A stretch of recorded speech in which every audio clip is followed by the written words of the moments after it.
काय मित्रांनो, जीवन जगत असताना कधीच्याला एक गोष्ट लक्षात ठेवायची. कारण जे गावातले काही असे बांडगुळं राहतात, की त्यांना घरात पण इज्जत नसते, आहे का नाही? स्वतःचा संसार सोयीची करू शकत नाही आणि आपण आपल्या कामामध्ये व्यस्त असतो.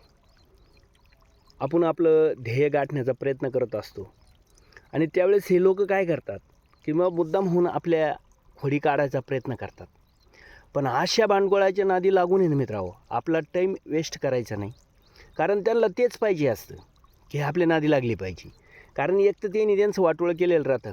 त्यांना काही ध्येय, काही लक्ष्य त्यांच्यासमोर नसतं. फक्त त्यांना काय आहे, की याची चुगली करायची, त्याचे पैसे सांगायचं, याला बोट लावायचं, त्याचे भांडणं लावून द्यायचे, आहे का नाही? कारण तशा लोकांना मी काय सांगितलं, की घरात पण किंमत नसते. त्याच्यामुळं अशा लोकांपासून सावधान राहायचं आणि त्यांची ज्यांना एक मात्र निश्चित आहे मित्रांनो, अशा लोकांच्यानं आपलं काहीच वाकडं होऊ शकत नाही. त्याच्यामुळे ही गोष्ट ध्यानात ठेवायची.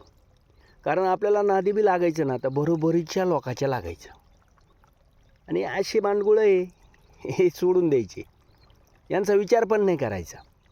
आणि ज्यावेळेस आपण ह्या लोकांचा विचार नाही करत ना, त्यावेळेस ते थकून जातात, दमतात ते.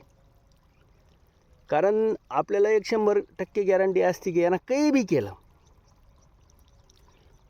तर हा आपला काहीही केस, हा डोक्याचा केस पण वाकडा नाही करू शकत. त्याच्यामुळं यांच्या नादी लागून आपला टाईम, पैसा बरबाद करायच्या भानगडीत पडू नका. कारण त्यांना समाज काय मानतो, समाज त्यांच्याकडे कोणत्या दृष्टीनं बघतो, हे समाजाला चांगलं ठाऊक असतं. पण आपण अशा लोकांच्या नादी लागून त्यांची इज्जत वाढायची नसती. हे हे कधी लक्षात ठेवायचं.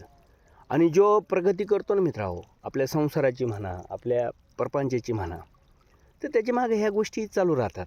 त्याचा विचार करायचा नाही.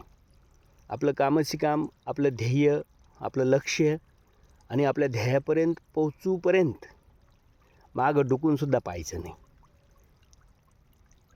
चला, जय जवान, जय किसान, जय महाराष्ट्र.